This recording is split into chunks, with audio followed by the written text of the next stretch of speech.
It is such a wonderful thing that you can be reborn. You don't have to let your mistakes or anything define you or anything like that. So I want to talk a little bit about Dynasty 17 today. I hope that you are doing well.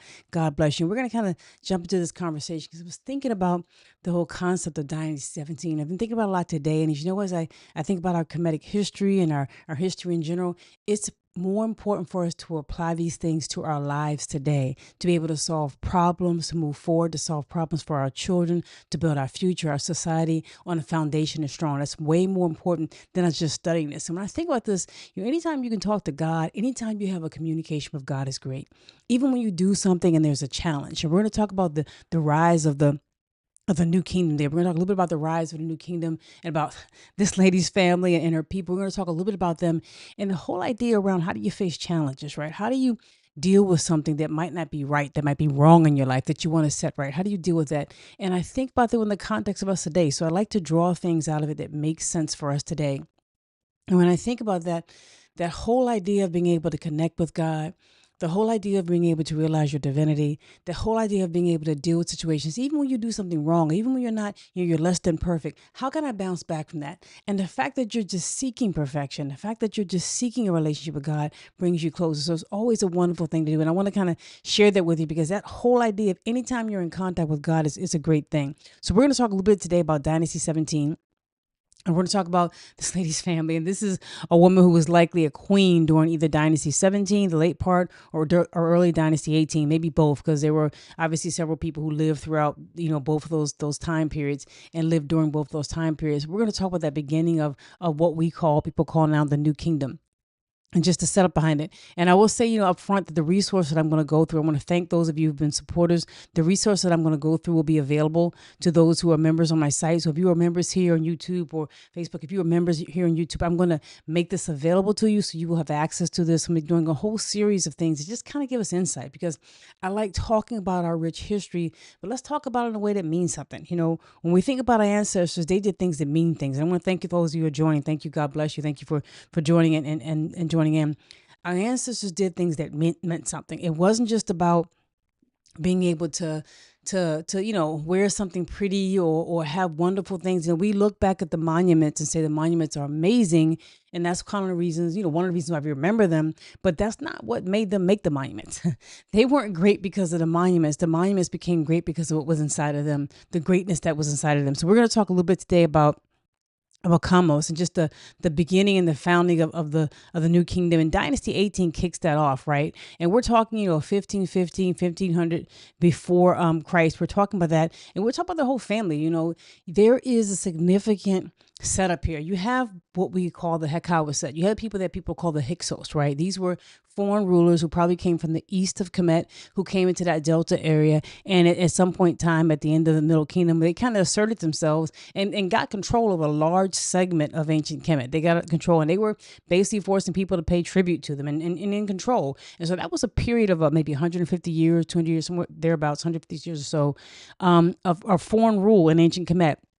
Until this family came along, until this lady's family rose up to make a change to that. And as we think about that, and whenever you're in a situation, I know there are a lot of people who have a lot of important things to say about the Hyksos and who they might be, progenitors of and who they're the forefathers of. Please share the comments down below because I think there's a whole world to explore as we learn about this. But as we think about this, Kemet is under a time of significant rule by a foreign rule. They're under a time where somebody else is kind of calling the shots. And if somebody else is calling the shots, this family that we come to know as Dynasty 17 was keeping up their royal lines. They never stopped having the idea that they were divine. They never stopped believing in themselves. They never stopped saying, what, there are people in control in the north. We just may well give up. They were in control and they were and power down there in what was, Auset. So we look down just farther south, where we just kind of go to the southern part of ancient Kemet and what would be upper Kemet, if you will. That whole part that's down there in the southern part right there, they were in control and their seat of power was in Auset. And as their seat of power was there, they were still in control. They were still a family. they could have very easily been in a situation where they said there are people controlling us in the north. We might as well give up. There's no reason for us to keep up our family traditions. There's no reason for us to believe in ourselves. Imagine being in that situation where you could change the future. This is one of the most famous, arguably one of the most famous families in all of history, right?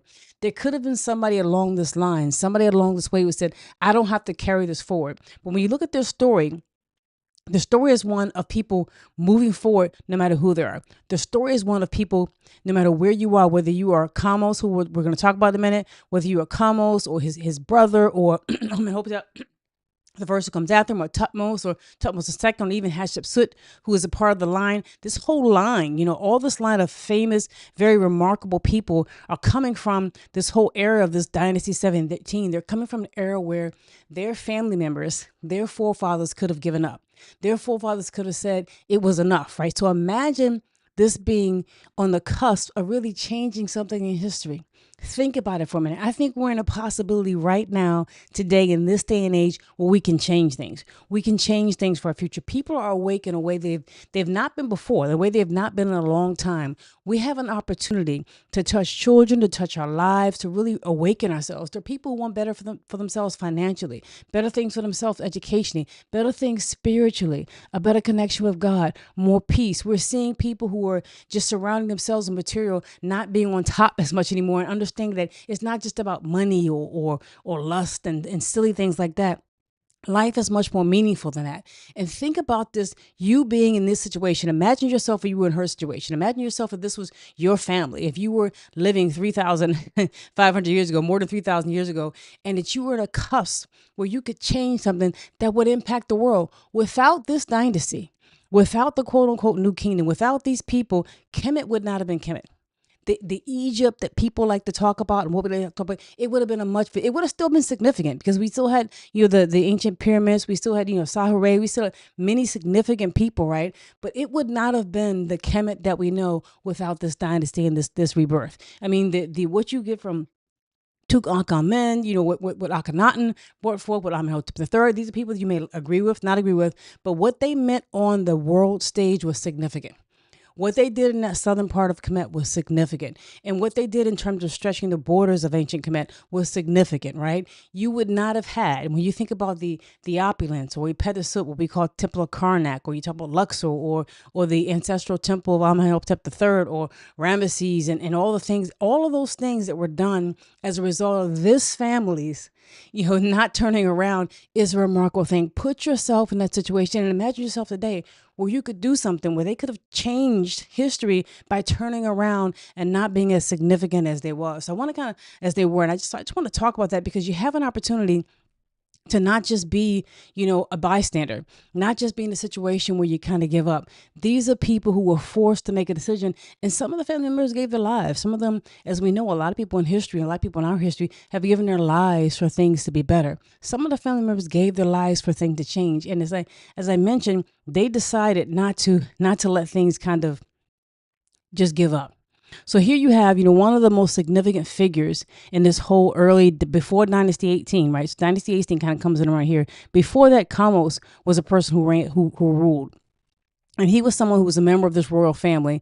And he was someone who was a significant person in that, his family, his father and his grandfather, the elders in his family. So stop for a second.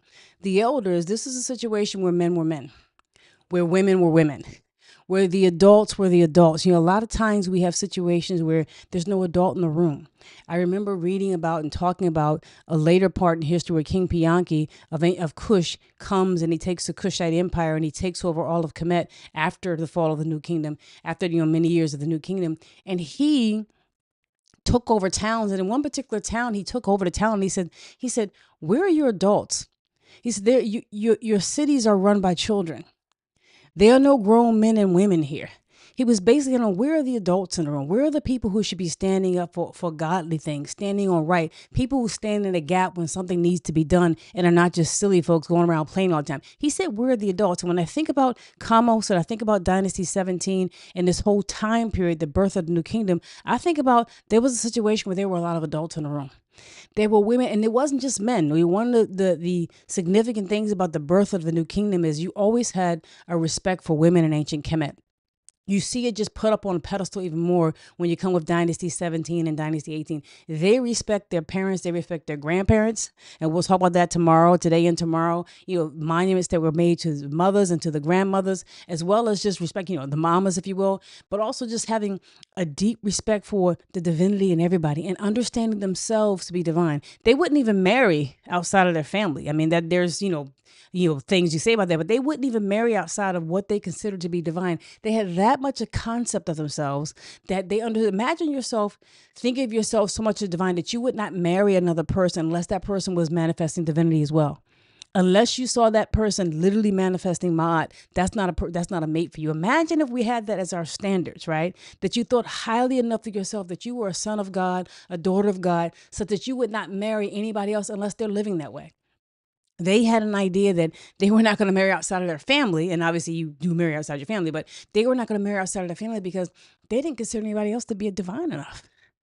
That there had to be divinity. And just the concept of divinity is a significant thing. And I'll just check and chat with you. God bless you. Thank you so much. Just want to say thank you and God bless you for joining. Thank you. God bless. So imagine that idea and that concept of you knowing and understanding yourself to be that significantly divine, that you don't accept anything but divine. Imagine your grandmama and them. Imagine you being either you're the matriarch or you're the patriarch or you're the person yourself and you have a family around you and you will not accept anything less for yourself, for your children, for your family, for your mama, other than the divine. Nobody can come to you with mess. Like nobody can come to you with mess. And I think about that and that concept and why that's significant. I remember one time when I was younger, I was in church and it was like holy church. I was in church and one of the mothers in the church, she was just talking to me and asked me something. And she said, oh, something, feel what she said. And I said, oh, I'm tired. I stayed up late. And she said, okay, you're tired, it's Sunday, right? So you're up late on Saturday. Why were you up late, right? What were you doing? So I told her, I said, I was on the phone talking to somebody, talking to my boyfriend, something like that. She said, oh, so you talking to a dude 11 something at night? She said, let me tell you something. She said, no young man has anything respectable to say, anything good to say to a woman at 11:30 at night. And I was younger, right? She said, you don't need to be on the phone with him and he doesn't need to be talking because he has nothing respectable to say and nothing good for you to hear at that time of night. You shouldn't talk to him. And what I said to her, what I thought to myself was, wow, was she on the phone? Did she know? She's right. She's right. It wasn't like a situation where this was a respectable, it wasn't like a situation where this was a person you would bring to church and the conversation you would have in church. I always say in my job, and if you don't do something that you want, that you wouldn't mind be shown on the front page of a newspaper, right? If it can't be shown on the front page of a newspaper, maybe it's something you want to think about whether or not you want to participate in. That whole concept that woman in church, that mother who was acting like a motherly woman, who was acting like someone who was an elder, saying to a younger lady, a younger woman, saying, look, you think about what you're accepting. Think about what people bring to you. Think about the man that you deal with. Think about what they're bringing divinity. And don't you accept anything less. So too many times we accept less than what we need and what we deserve. And I think that's part of the challenge and part of the problem there. And God bless you. Thanks so much for joining. So when I think about that and I kind of meditate on that, it makes me understand and think about what this family was dealing with. So imagine that being your mindset. Imagine cultivating that for years and years in your family. We are divine. We are holy. There are things about us that we need to have to protect our land, to protect the right that God has given us, to be a savior for the land, to save our family. There are things about us that are significant that we must follow through on. And that's what they did. That's exactly what they did. So when we think about Kamose, he becomes a person who stands out in history. He becomes a person likely related to her in some way. He becomes a person who begins to take this conquest. When ancient Kemet begins to fight the Hyksos, if you know, the Het-ka-Ptah, he begins to fight them in a way where he has some success. And there are several documents that have been found about him. So you go to Het-ka-Ptah, there are some things which, the ancient temple of Karnak. There are documents at Karnak that have been found that are now, in museums, obviously around the world. There are stela that have been found. There's a writing board that's been found. There's several things that talk about his conquest and some of the things he did. So the documents are there for him. And he comes around at a period of time where he's like, you know what? I can't just sit back and allow things to be broken.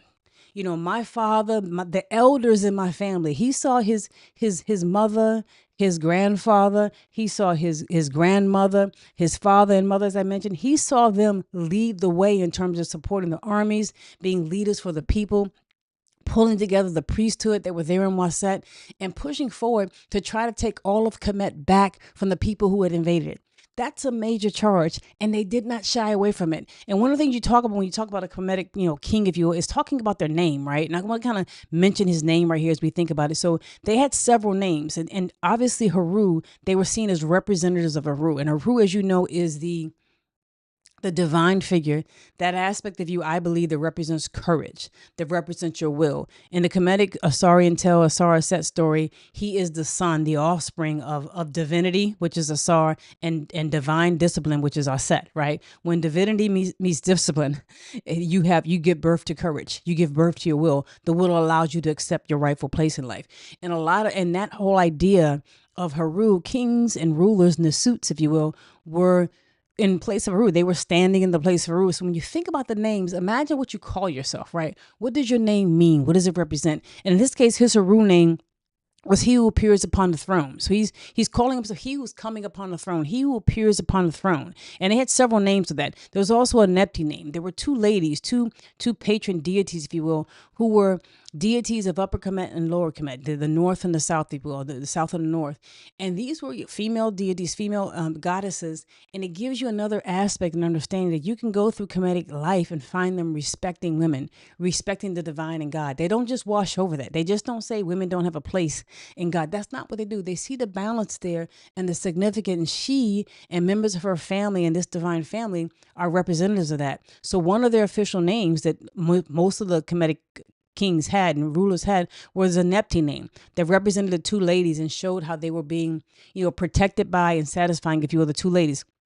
Is he who revives and renews the monuments, right? So he is somebody who is renewing the monuments and kind of somebody who is bringing forth to life those things that were happening before. He is somebody who is taking the things that we put in place that are meant to represent God and renewing him. So that's one of the things that he was one of his names that he talked about. And then also his throne name, if you will, his golden Heru name, he who pacifies the two lands, who's bringing peace to the two lands. So imagine calling yourself, I'm somebody who renews the monuments of God.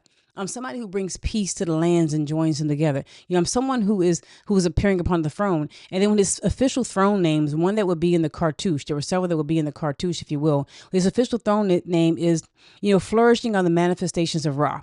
When you think about that, a lot of them had concepts of themselves being manifestations of God, the force of God that is represented and signified, if you will, and personified in the sun, if you will, almost.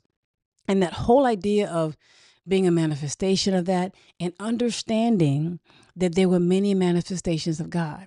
Not that there was not one God, that things didn't come from one source, that there were many things that were divine. Imagine looking around you and seeing everything that you see is divine, including the women and the men in your family.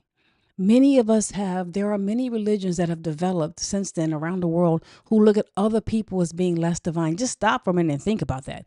Somebody else is being not as close to God. There's no representation of a female aspect of God. There's no representation of God in nature that you see.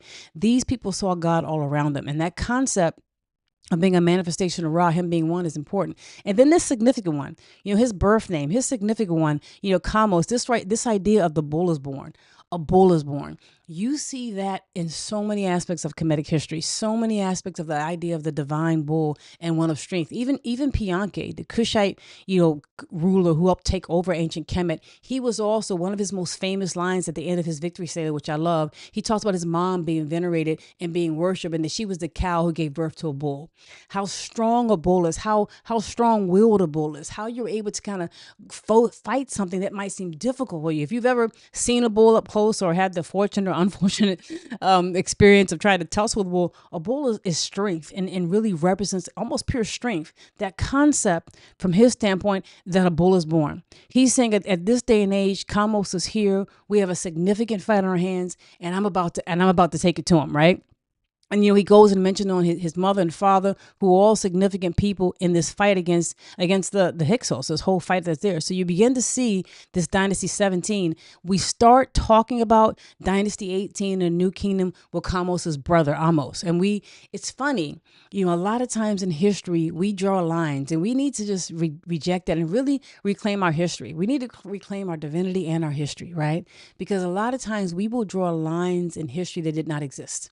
Just like we draw lines in the land that don't exist, right? We draw lines in history that do not exist. And so we will look at it and say, hey, the new kingdom really begins with Ahmose, and it begins around 1550 or somewhere thereabouts. But he was a continuation of other folks. And people will only look at Kemet as being like a significant ruler if you ruled the entire thing from quote unquote top to bottom for a period of time, which allows us to then respect it, right? Or maybe people talking about it from Manetho's perspective. But at the end of the day, before the Kemetic people retook the whole land, there were dynasties that were still keeping up their entire way of life and keeping up their royalty, which they wouldn't have been able to reclaim Kemet if they weren't doing it. And they were ruling the southern half of Kemet. So I think that it's not, we got to kind of reject the lines that we draw from like Western perspective, or sometimes we draw around things. God bless you. Thank you so much. I very much appreciate that. I just want to say thank you for thank you for sharing your Crenshaw Grinder.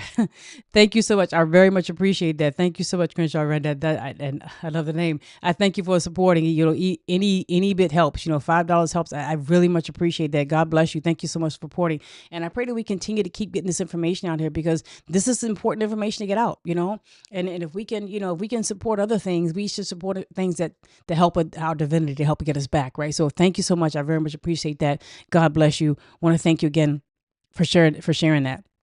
And so as we kind of move forward, and hopefully this will kind of move forward, we will, and hopefully this will come through a little bit clearer as we're moving forward here. So let's make sure this is coming through clear. So as we think about this, there's a significant aspect of this that allows us to stop for a second and say, what does this mean for me? How do I take this right now and kind of jump this on for myself? So as I pull this out here and jump back in and talk about this, as I kind of move back and forth, we will kind of move this right here. And so I kind of move back and forth. I want to make sure the stream is still coming through. Thank you, Sierra. Thank you so much. God bless you. I really appreciate thank you so much, Dark Goddess. I appreciate that. Thank you, Sierra. I want to talk a little bit. So we talk about the new kingdom from the standpoint of just this time right here, this whole period right here where Ahmose comes first. But it's not just them. Everything you see has a seed that came before him. So I think that we should reject that whole idea from a Western perspective that this is the new kingdom and nothing else happened before, 1550 that we should be aware of. Ahmose, the founder of the new kingdom, is a product of his family. He is a product of the people who came before him, who helped him to kind of rule and help him do what he's doing. He's a product of that. So when we think about that and kind of took that into place, we got to understand that there was certain things that Dynasty 17 and 18 had in common, certain things that they kind of put forward. And when I think about that, I kind of put that, you can see the prominence of women as one of the things they put forth. They were a product of their ancestors and the people that kind of moved before them. They were a product of the people who were keeping things going. And then we'll talk about this tomorrow with Ahmose, him giving things and recognizing his grandmother. But they were a product of the people who laid the foundations for them. So they had a respect for women, and you always saw it in Kemetic history, but you see a significant resurgence during this time of Kemetic history. The Medjay, who were Nubian, from the south of ancient Kemet, from the southeast of ancient Kemet, who were warriors who fought in ancient Kemetic wars from the old kingdom to the middle kingdom to the new kingdom. They were here fighting at the start of the new kingdom. As a matter of fact, there probably would have been no start of the new kingdom if the Medjay were not there. They helped to establish the new kingdom with Kamose, and we'll talk about that in just a minute as well. Not only that, they kept their royal line up. So they continued to allow their line, the royal line, to stay up and to stay where it was. They did not walk away from their traditions, even though it seemed tough, even though it was difficult. And in their respect, because I'll tell the story right here, in their respect, Kamose was the leader de facto after his father was killed, after he was the leader de facto. And he found a situation where there's documentation to show that there may have been an alliance that was trying to be developed, that the Hyksos, the people in the north, were trying to develop an alliance perhaps with Kush from the south.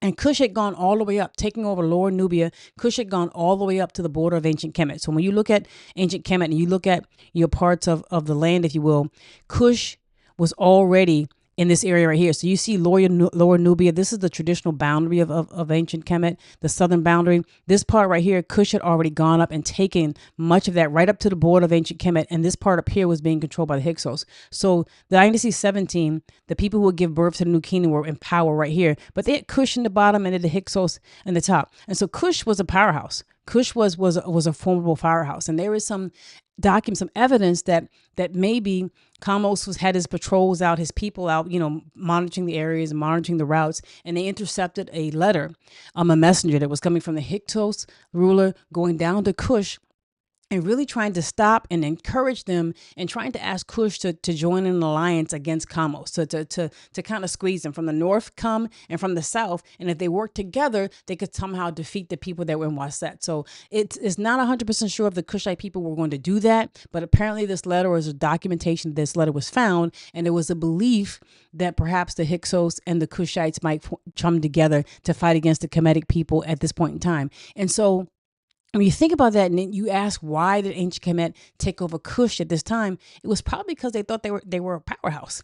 They thought they had a fight on their hands, and not only did they take it to the Hyksos, they took it to the Kushites too. And we'll talk about that in just a second. So, and I'd love to hear your thought about that and what you're doing. God bless you. Thank you, Sierra. I very much appreciate that. Thank you so much. And so as we think about that, God bless you. As we think about that, so they thought about them all as being significant. So as we think about that, as I think about other things they did, not only did they have Medjay, and so this whole idea of the Medjay and people from the south of them and that whole area around Nubia, people in the south of them, fighting with them, it lets you know that they were distinct societies.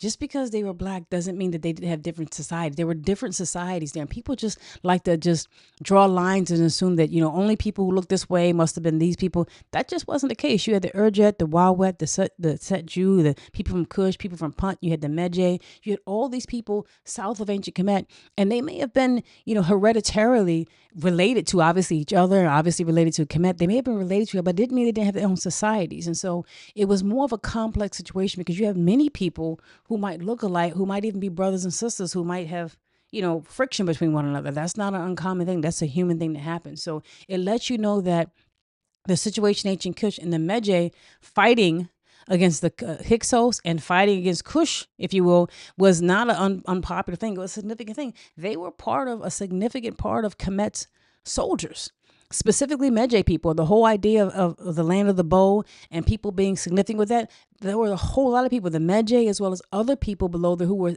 expert archers, who were significant warriors who Kemet needed and called upon often, frequently, and they wouldn't have called them, they didn't think they needed them, called upon them to fight in their wars. They began part of their society, and they were distinct people, if you will. So I want to mention that the Medjay were among their fighters, as well as the world. They kept the royal line, and they saw divinity in themselves. They saw themselves as divine. So this whole idea of Dynasty 17 and 18 and the New Kingdom, it's born out of an idea of keeping up your family traditions, understanding your divinity, seeing the divine in both male and female and everything around you, as well as making traditional uses of resources, people around you, to help fight and to bring back what they consider to be order. So this was a family that, and people, and it wasn't just a family, the whole people gathered around behind them to make this effort come forth.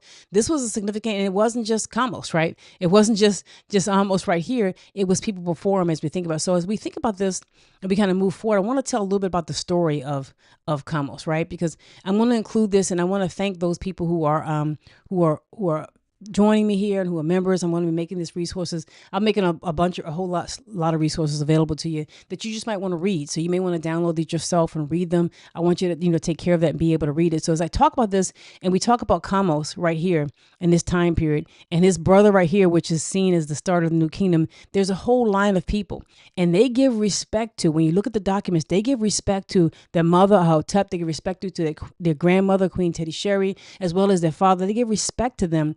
And we're talking about this time period in history, and this would have been Kamose's brother Ahmose, and this would have been one of the queens of Dynasty 17 or Dynasty 18.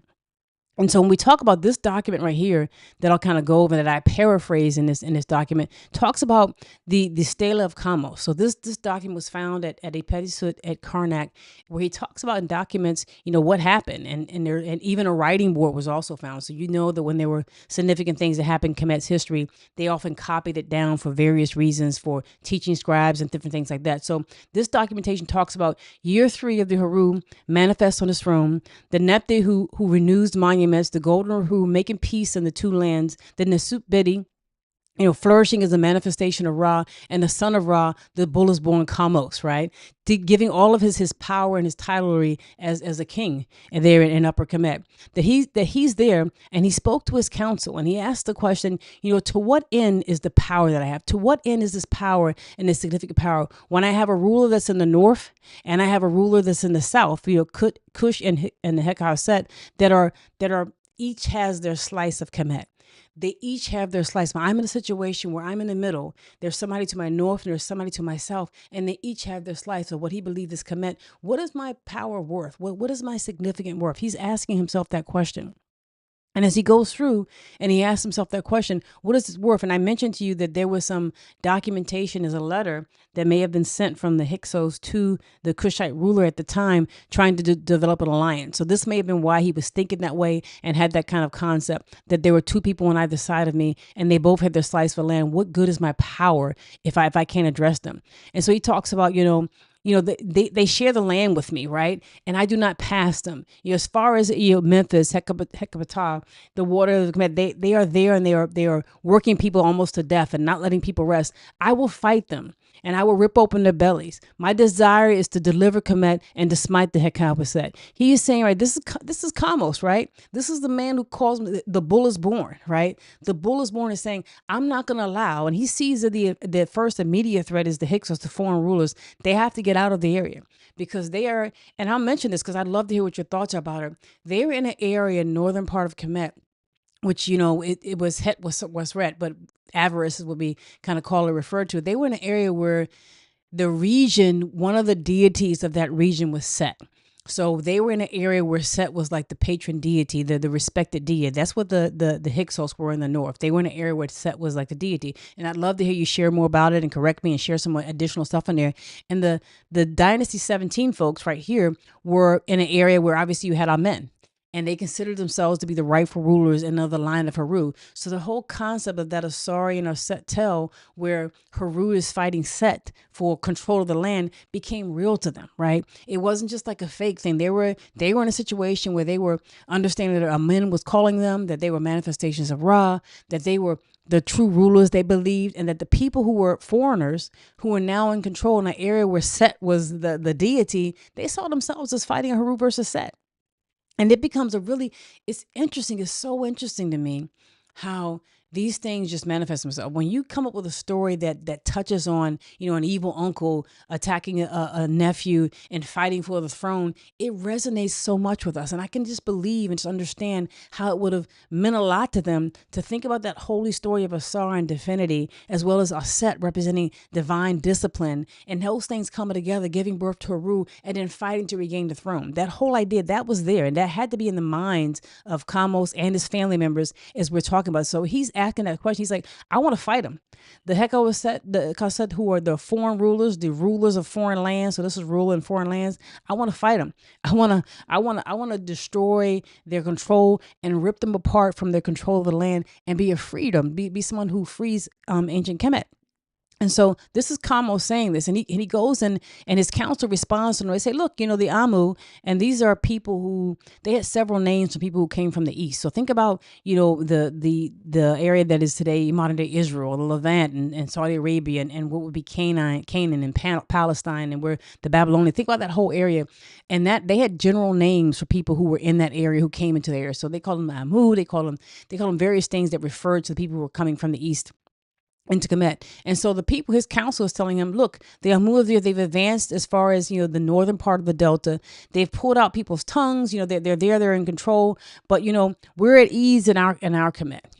Yebu is strong. That's the southern part down by the first cataract that borders Lower Nubia. So they're saying that we have everything up to Lower Nubia, or that whole area. Yebu is strong for us, right?